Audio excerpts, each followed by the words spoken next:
To one and all, I'm joined by Senators Durbin, Shaheen, and Baldwin. The Senate, the longest 50-50 Senate in history of the United States, has been amazingly and extraordinarily productive. 20 months into the Democratic majority, I just want to take a moment to highlight the many, many accomplishments we have secured in this chamber under Democratic leadership. It's the most in recent memory. The American Rescue Plan, the Bipartisan Infrastructure Bill, the CHIPS and Science Act, the Gun Safety Bill, the Inflation Reduction Act, an omnibus package, and many other bills in between. Senate Democrats have worked hard every step of the way to improve the lives of American people, to help those in the middle class stay there, to help those struggling to get into the middle class a little easier to get there. And we will continue to do our work for the American people this week by passing a CR to keep the government open until December 16th and avoid a needless government shutdown. We're going to work quickly and work fast to finish the process here in the Senate, send a CR to the House so they can send it to the President's desk. With cooperation from our Republican colleagues, the Senate can finish its work as soon as tomorrow.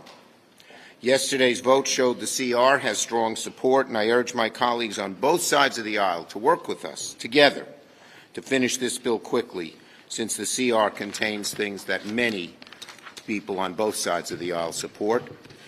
Billions of dollars in disaster aid to help hard-hit communities in Kentucky and Louisiana and Alabama and Texas and Alaska and Puerto Rico battered by floods, and disasters over the past year, as well as help for New Mexico to recover from its worst wildfire in that state's history.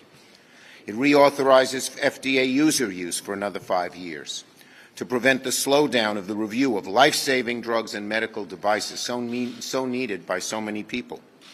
$12 billion in emergency aid for the people of Ukraine, waging that heroic fight against the vicious, evil dictator Putin and the Russian army.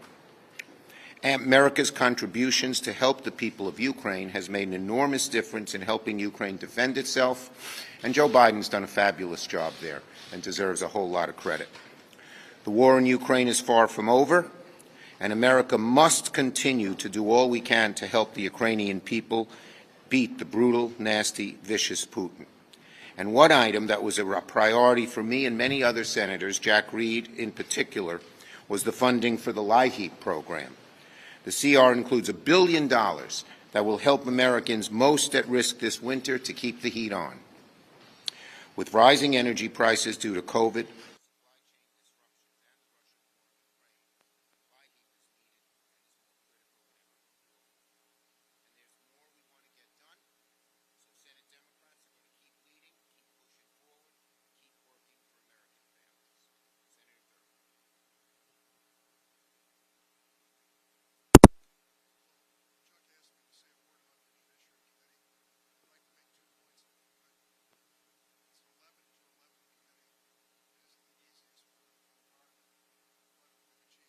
more than most ever expected.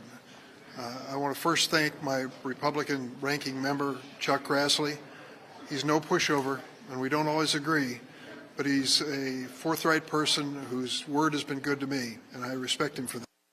We've managed to make this committee work, and I'll point to a specific right after the first point I make. The first point I make is our major responsibility to make sure that we fill vacancies in the federal judiciary with appointments that will be able to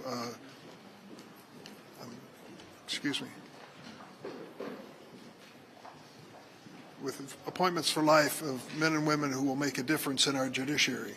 We've done that. So far, we have cleared 83 federal judges on the floor of the United States Senate, thanks to Chuck Schumer and many of the staff who've worked extra hard to make that happen.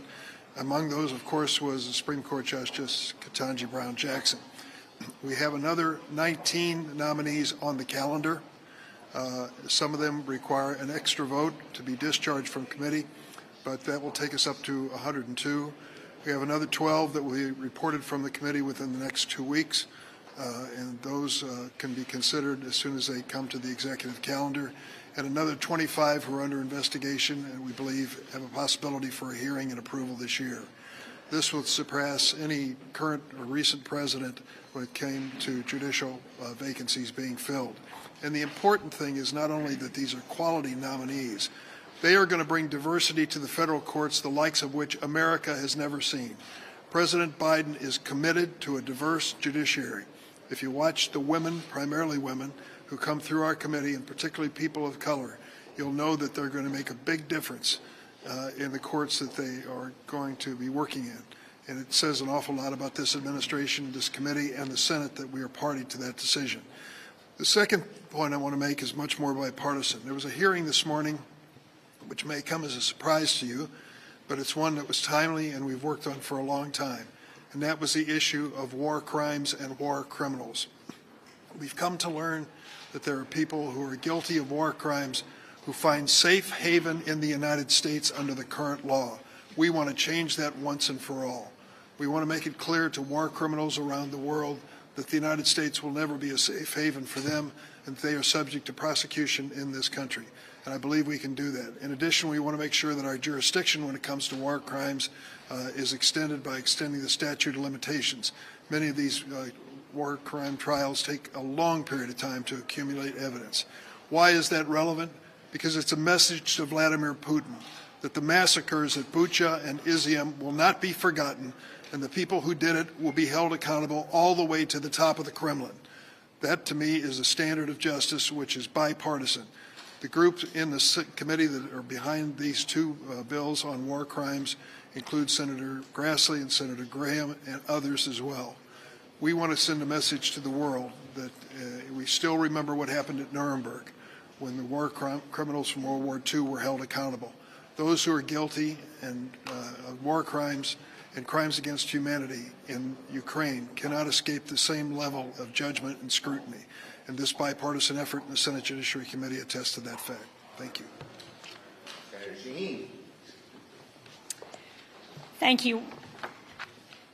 As Senator Durbin pointed out, one of the areas where there's been strong bipartisan support has been for helping the Ukrainians defeat Vladimir Putin in his unprovoked war.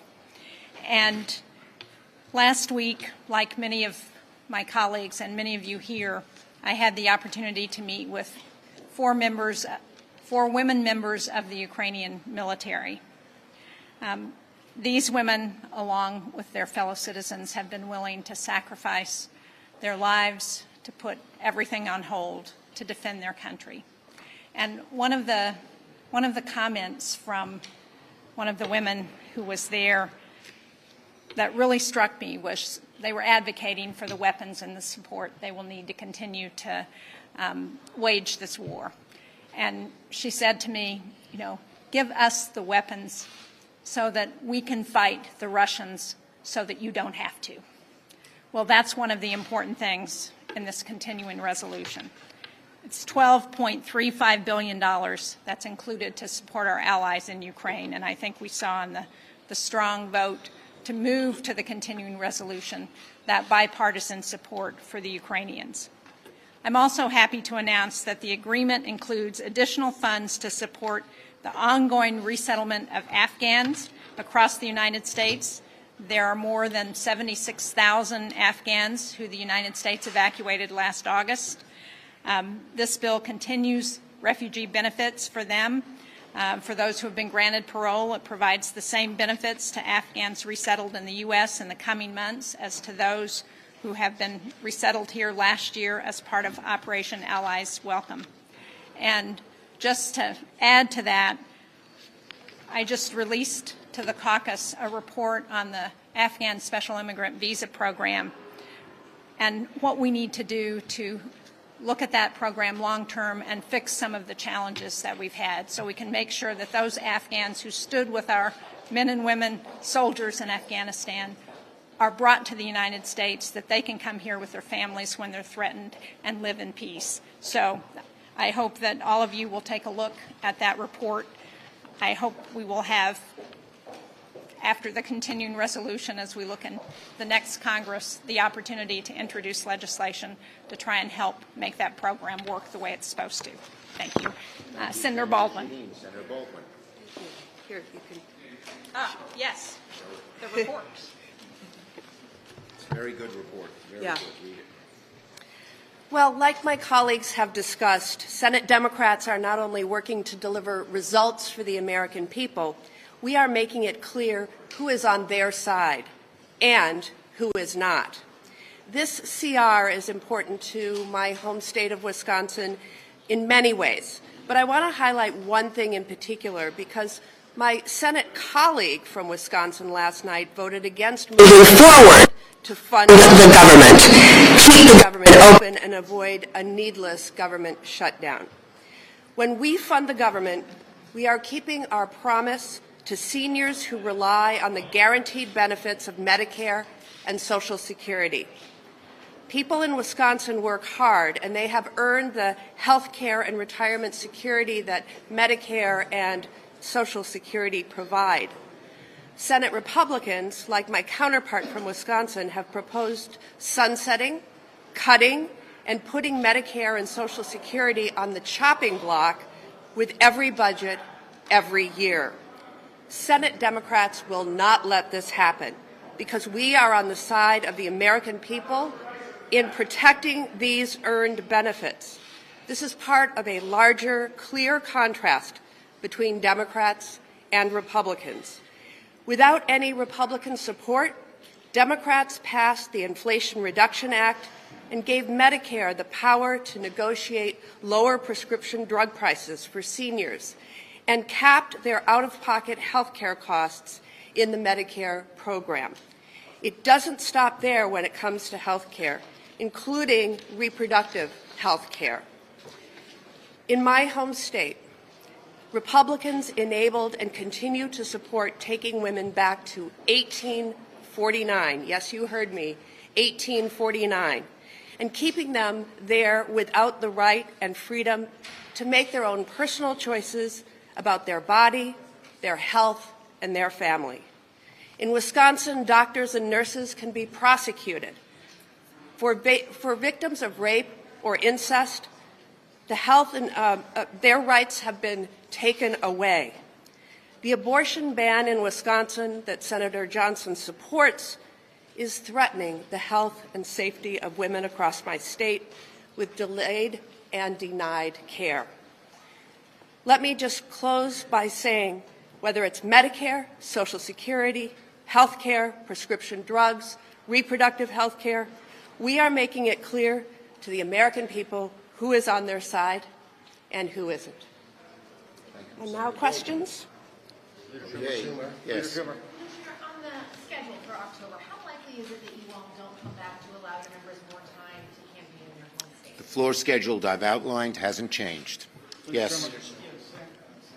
We've all seen what the Russians and the Chinese are capable of in the last few months.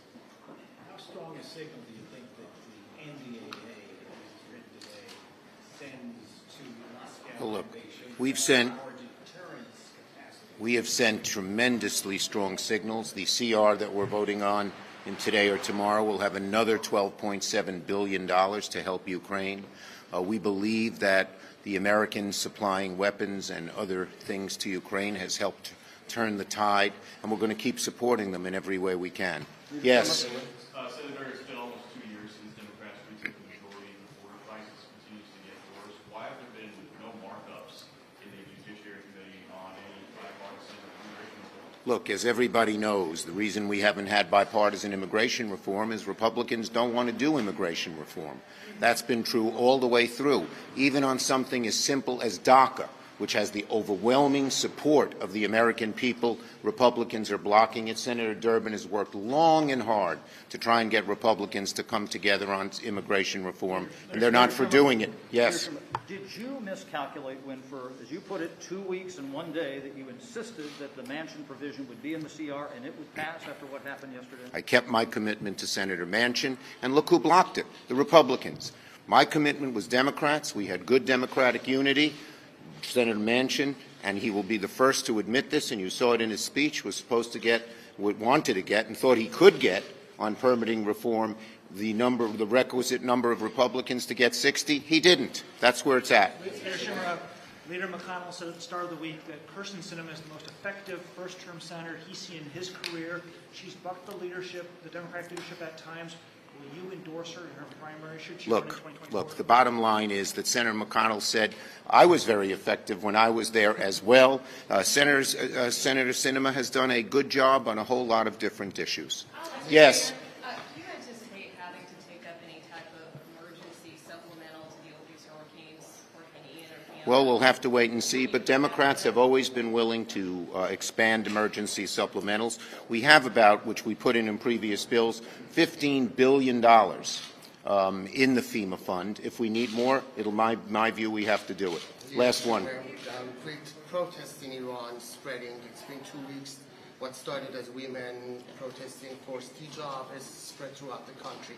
What do you think the Biden administration and U.S. Congress can do in order to help Iranian peace? Well, the Biden administration has spoken out very strongly about it. I have, and other people have. We got to continue to support those protesters. Thank you, everybody. All right, that's the last thing I'll ask. Okay, look, I support the bill that passed yesterday. I voted for it by proxy. I couldn't vote for it by being there, and it's something we want to get done. Now, it's the bare minimum that we should get done. Let's not forget that we have to protect democracy against the MAGA Republican movement. And so I wish there could be more, but the ECA is a good bill that was passed by the Senate. We're having bicameral discussions now to try and get it done soon. Thank you, everybody.